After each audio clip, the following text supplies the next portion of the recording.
Dr. Elena Vera pressed both hands against the chest wound of a boy no older than 12. Blood soaked through the gauze instantly, sticky against her gloves. The field hospital was half rubble, its walls shuddering each time Dracian artillery struck. She could hear the screams outside, the crash of metal against metal, but forced herself to focus.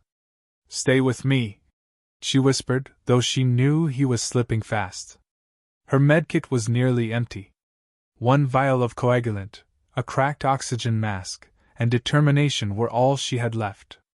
Humanity's colony was dying around her, and so were her patients. Then the shadows fell. The directions came through the smoke, armored giants with scaled hides glistening under the orange firelight.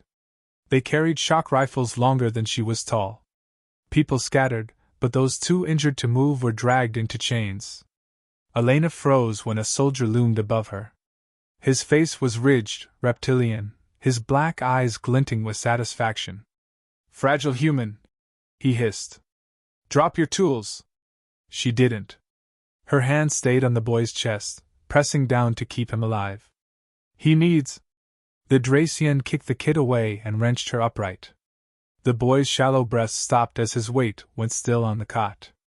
Elena's throat tightened, but she kept her eyes forward. If she screamed now, she would break. She was marched with dozens of others to a waiting transport. The Dracian vessel looked like a predator's skull forged in steel, its maw yawning wide.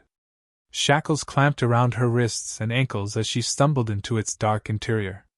The slave hold smelled of metal, blood, and despair. Dozens of beings filled the chamber: humans, insected aliens with shimmering carapaces, and a feline warrior with one arm bound in crude cloth. Some lay silent, some wept. Elena sat against the cold wall, wrist chained to a ring in the floor. Across from her, a human miner muttered to himself, eyes hollow. The insectoid shifted closer, its mandibles clacking softly. "You are a medic?" it asked in halting standard. "Yes." Her voice was hoarse. Its multifaceted eyes studied her. "Then you will live. They kill weak slaves, but healers they keep." Before she could reply, a Dracian entered, dragging a soldier by the arm.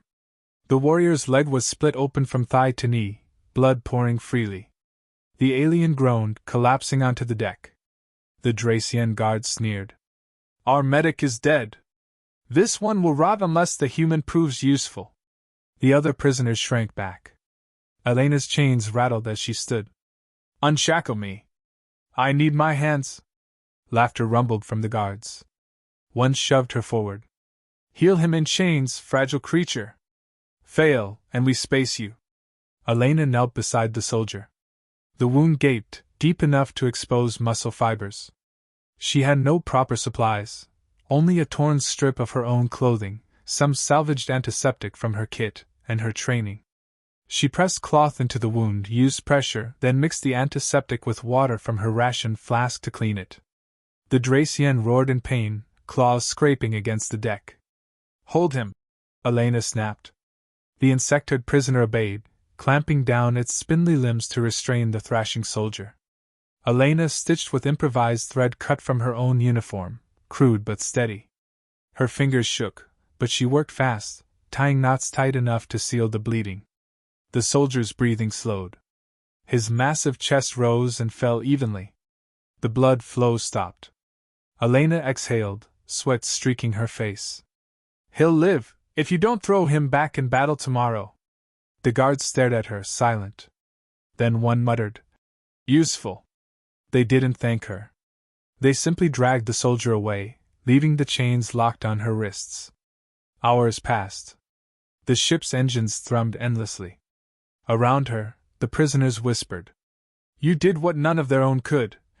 The feline murmured, eyes narrowed in respect. "They will fear you for it." Elena's stomach twisted. She hadn't saved him for directions, she'd saved him because she couldn't watch another life slip away uselessly. Yet already she could see the shift, guards glancing at her differently, assessing not her fragility but her value. When food rations were thrown in, she was given extra. The miner beside her looked at the bread with hollow eyes. She broke it in half and shoved the larger piece toward him. The insectoid tilted its head. Why eat another? Survival is scarce. Because he needs it, Elena said simply. The alien clacked its mandibles thoughtfully, storing away the answer. The next day, she was dragged from the hold into a Dracian field tent on a war-scarred world. Corpses littered the ground outside, both alien and human. The tent smelled of blood, burned flesh, and chemicals she didn't recognize. A Dracian officer loomed over her. You are healer. Prove it again. On the cot lay another wounded soldier, abdomen torn open, organs exposed. Dracian surgeons had abandoned him. His black eyes flickered with rage, not fear. Elena's pulse raced. She had never treated this anatomy before. But she forced herself to act. Scalpel, she demanded. The officer barked laughter. She gives orders? She locked eyes with him. If you want him alive, give me tools. Surprise flickered in his expression. He signaled, and crude instruments were shoved into her hands. They were clumsy, alien-shaped, but sharp enough. Elena worked fast, guided by instinct and anatomy charts burned into memory from years of study. She traced blood flow, sealed vessels, realigned tissue. When she finally closed the wound with rough sutures, the soldier's vitals steadied. The tent fell silent. The officer studied her for a long moment. Then, the human remains with us. She heals until commanded otherwise. Her wrist stayed bound. But something shifted inside her chest. She had lost her colony, her patience, her freedom. Yet she still had her hands and her mind. As guards dragged her back to the slave hold, whispers followed. Dracian soldiers muttered of the human who saved their kind when their own doctors failed.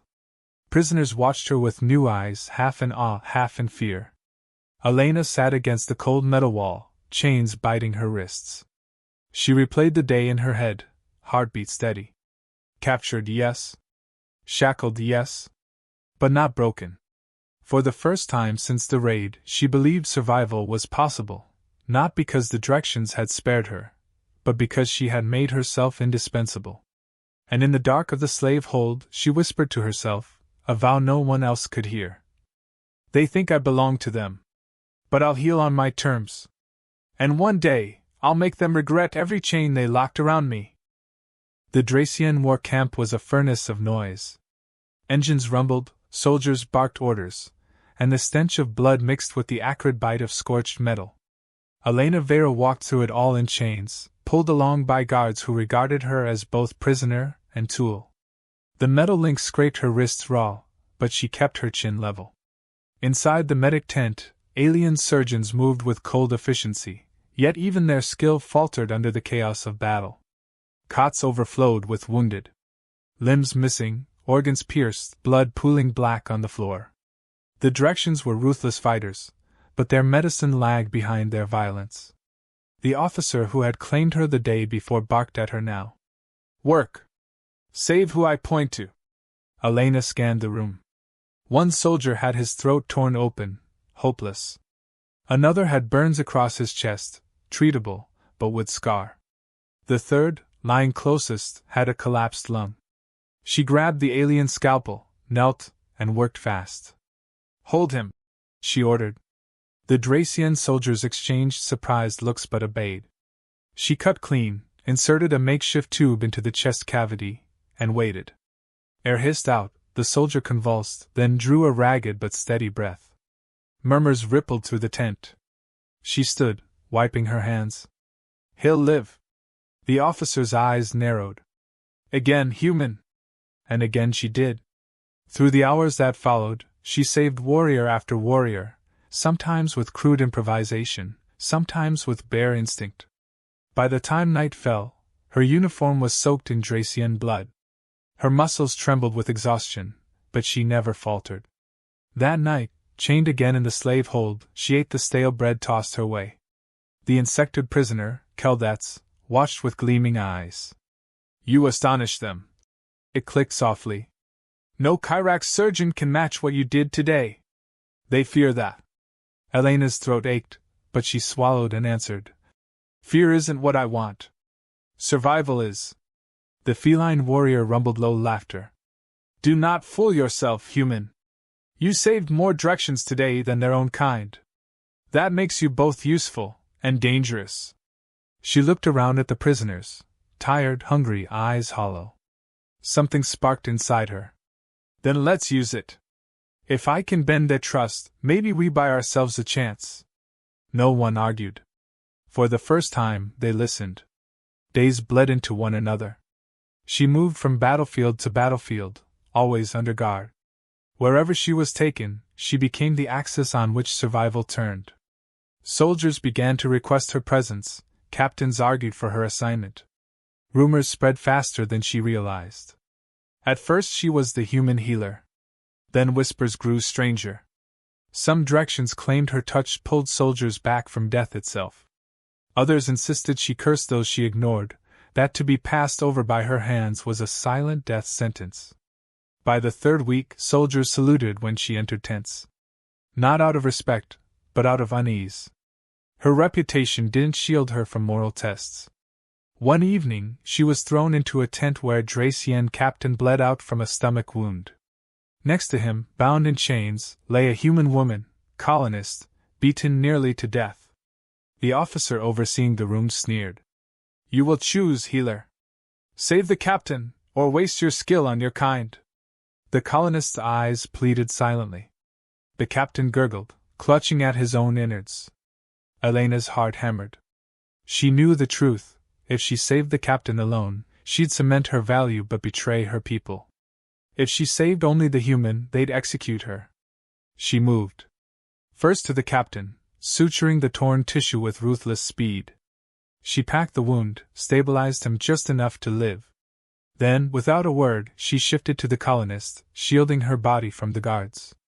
With sleight of hand, she used spare bandages she'd hidden in her sleeve to stanch the bleeding, whispered encouragement, and pressed the hidden coagulant into her wound. The colonist lived. So did the captain. The officer glared. You chose wrong. Elena looked him in the eye. I chose efficiency.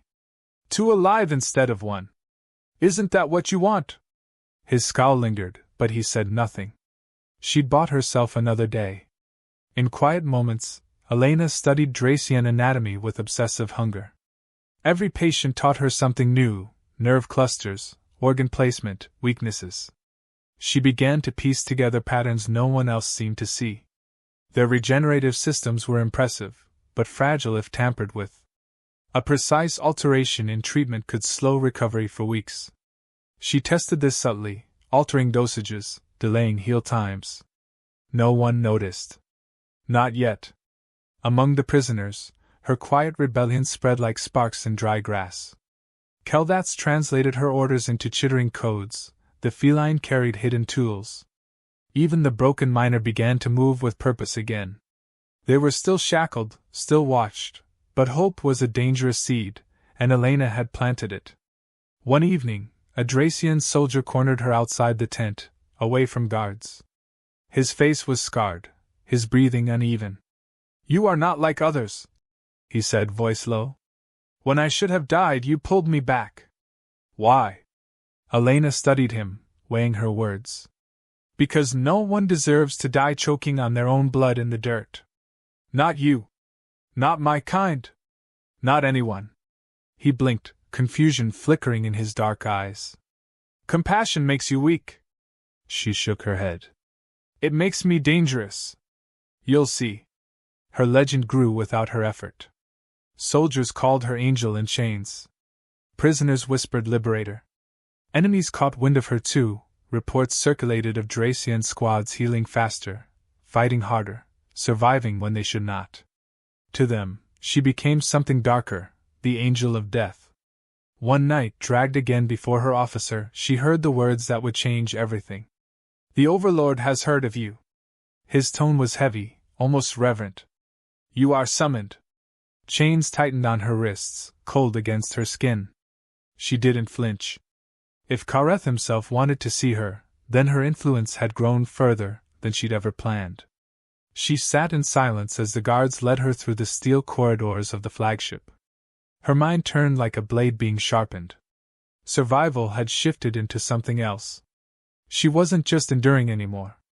She was becoming something they didn't understand, something they feared. And for the first time since her capture, Elena felt a surge of control. The flagship's corridors stretched like the inside of a beast's ribcage, steel ribs curving high, shadows crawling in the dim blue glow. Elena's shackled steps echoed as guards marched her forward. She had been summoned. By him. Overlord Kareth. The Dracian who commanded legions, who turned entire planets into ash and slaves. Elena forced her breathing steady. She had faced death before. This would be no different. The throne chamber was vast, banners of flayed hides draped across the walls. A massive figure sat at the center, armored in black plates carved with scars of 100 battles. Karetha's eyes burned like coals in the half-light, studying her with the detached curiosity of a predator. The guards shoved her to her knees. So, his voice rumbled, deep as shifting stone. The fragile healer who defies decay. You save my warriors better than Kyrak's surgeons. Why? Elena lifted her head, chains clinking. Because you think survival is strength. But survival is control. Every soldier who breathes because of me owes me his life. Not you. Murmurs rippled among directions lining the hall. Bold words. Dangerous words. Kareth leaned forward. You claim ownership over my warriors? She didn't look away. They come back from death because of me. That's not loyalty to you. That's loyalty to the hands that pulled them back. Silence stretched sharp as a blade. Then, to her shock, he laughed, a low, resonant sound. Defiance, he said. Rare in your kind. Most humans beg. You bite. He gestured to her chains. But even a venomous creature is harmless when caged. Elena didn't answer. She had given him enough. Take her, Kareth ordered at last. Let her heal. Watch her closely. If she falters, end her. The guards yanked her away. Yet as the doors closed, she caught a flicker in Karetha's gaze, wariness. He recognized something he couldn't crush, at least not yet. Back in the camp, the whispers grew louder. Soldiers who had once jeered at her now followed her instructions without question. Even the guards watched with unease. She worked tirelessly, but each life saved was a thread in a web she spun tighter. The insectoid scholar Keldats clicked quietly one night. You are no longer prisoner. You are Axis. They do not see it, but they orbit you. Elena stared at the shackles on her wrists. An Axis still bound is just a spoke. We need to break free. Plans began to form. Slow, careful. She smuggled antidotes into prisoner food, taught the feline warrior to hide blades and bandages, whispered commands when guards looked away. The miner, once hollow-eyed, learned to carry coded messages and harmless supplies. Hope had teeth now. The turning point came during another raid. Survivors from a human outpost were dragged in, emaciated, bleeding, eyes wide with terror. Among them were children. A Dracian captain staggered beside them, gut torn open. Guards shoved Elena forward. Choose, healer. Your kind or ours. One lives. The children whimpered. The captain snarled, clutching his wound. Every eye fixed on her. Elena moved, calm, deliberate. She treated the captain first, sealing him just enough to survive. Guards nodded, satisfied. But as they turned away, she knelt beside the children, slipping them hidden doses of coagulant, wrapping their wounds with spare cloths she'd stolen. When the officer caught sight, he barked. Defiance! Elena met his glare.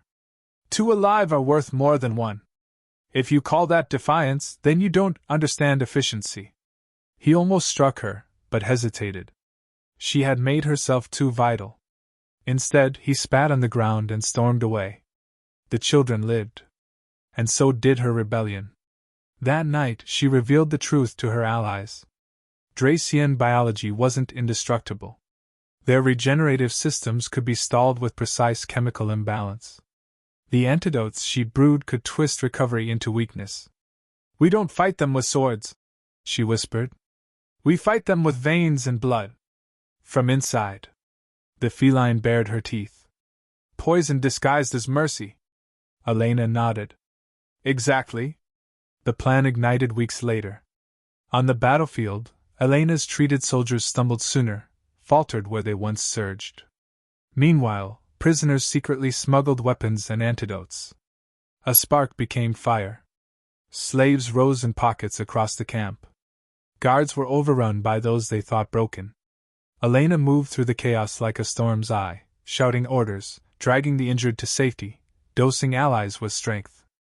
The Dracian war camp tore itself apart. In the heart of the riot, Kareth himself descended. His massive form cut through soldiers like a blade through water. He spotted her, striding forward with fury etched in every line of his scaled face. You, he growled. You are the infection. Elena stood her ground, chains still dragging from her wrists. No. I am the cure. Their clash was not of weapons but of will. He towered over her, bleeding from a dozen wounds inflicted by desperate rebels. Yet still he loomed unbroken.